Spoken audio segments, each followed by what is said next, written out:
Hello friends, ಇವತ್ತು ನಾನು ಕಾಶ್ಮೀರಿ ಮಿರ್ಚಿ ಚಟ್ನಿ ಮಾಡ್ತಾಯಿದ್ದೀನಿ. ಸೊ ಇದು ದೋಸೆ ಅನ್ನದೊಟ್ಟಿಗೆ ಸೇರುತ್ತೆ. ಇದಕ್ಕೆ ನಾನು ಒಂದು ಸ್ವಲ್ಪ ಮೆಂತ್ಯ ಕಾಳನ್ನು ನೆನೆಸ್ಕೊಂಡಿದ್ದೀನಿ. ಆನಂತರ ಒಂದು 8 ಒಣಮೆಣಸಿಕಾಯಿ ಕಾಶ್ಮೀರಿ ಮಿರ್ಚಿನ ನೆನೆಸಿಟ್ಕೊಂಡಿದ್ದೀನಿ.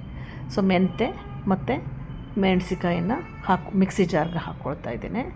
ಆನಂತರ ಇದಕ್ಕೆ ನಾನು ಒಂದು ಸ್ವಲ್ಪ ಬೆಳ್ಳುಳ್ಳಿ, ಸಣ್ಣ ಬೆಳ್ಳುಳ್ಳಿ, ನಾಟಿ ಬೆಳ್ಳುಳ್ಳಿನ ಒಂದು 5ರಿಂದ 6 ಬೆಳ್ಳುಳ್ಳಿನ ಚೆನ್ನಾಗಿ ಸುಲ್ಕೊಂಡು ಅದನ್ನು ಸಹಿತ ಮಿಕ್ಸಿ ಜಾರ್ಗೆ ಹಾಕ್ಕೊಳ್ತಾ ಇದ್ದೀನಿ.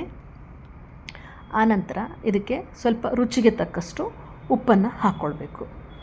ನೋಡಿಬಿಟ್ಟು ಎಷ್ಟು ಬೇಕೋ ಅಷ್ಟು ಸ್ವಲ್ಪ ಉಪ್ಪು ಹಾಕ್ಕೊಂಡ್ರೆ ಸಾಕಾಗುತ್ತೆ. ಆನಂತರ ಇದಕ್ಕೆ ನಾನು ಸ್ವಲ್ಪ ಬೆಲ್ಲವನ್ನು ಹಾಕ್ಕೊಳ್ತಾ ಇದ್ದೀನಿ.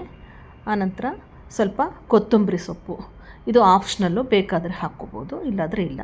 ಆನಂತರ ಒಂದು ಅರ್ಧ ಟೀ ಸ್ಪೂನಷ್ಟು ಕೊತ್ತಂಬರಿ ಬೀಜ ಹಾಕ್ಕೊಳ್ತಾ ಇದ್ದೀನಿ. ಹಾಗೆ ಒಂದು ಅರ್ಧ ಟೀ ಸ್ಪೂನಷ್ಟು ಜೀರಿಗೆಯನ್ನು 1/4 ಟೀ ಸ್ಪೂನಷ್ಟು ಜೀರಿಗೆ ಹಾಕ್ಕೊಳ್ತಾ ಇದ್ದೀನಿ. ಈ ಎಲ್ಲ ದಿನಸುಗಳನ್ನ ಹಾಕ್ಕೊಂಡು ಇದನ್ನು ಮಿಕ್ಸಿ ಮಾಡ್ಕೋಬೇಕು, ಚೆನ್ನಾಗಿ ಗ್ರೈಂಡ್ ಮಾಡ್ಕೋಬೇಕು. ಸೊ ಒಂದು ಸ್ವಲ್ಪ ಹುಣಸೆಹಣ್ಣು, ಒಂದು ಸಣ್ಣ ನಿಂಬೆಹಣ್ಣಿನ ಗಾತ್ರದಷ್ಟು ಹುಣಸೆಹಣ್ಣು ಹಾಕಿ ಮಿಕ್ಸಿ ಮಾಡ್ಕೊಂಡಿದ್ದೀನಿ. ಚಟ್ನಿ ಈ ಥರ ಆಗಿದೆ. ಸೊ ಈ ಚಟ್ನಿ ರೊಟ್ಟಿ, ದೋಸೆ, ಅನ್ನ ಎಲ್ಲದರೊಟ್ಟಿಗೂ ಆಗುತ್ತೆ. ನೀವು ಮನೇಲಿ ಒಮ್ಮೆ ಮಾಡಿ ಟೇಸ್ಟ್ ಮಾಡಿ ನೋಡಿ, ಲೈಕ್ ಮಾಡಿ, ಶೇರ್ ಮಾಡಿ. Bye bye. Thank you.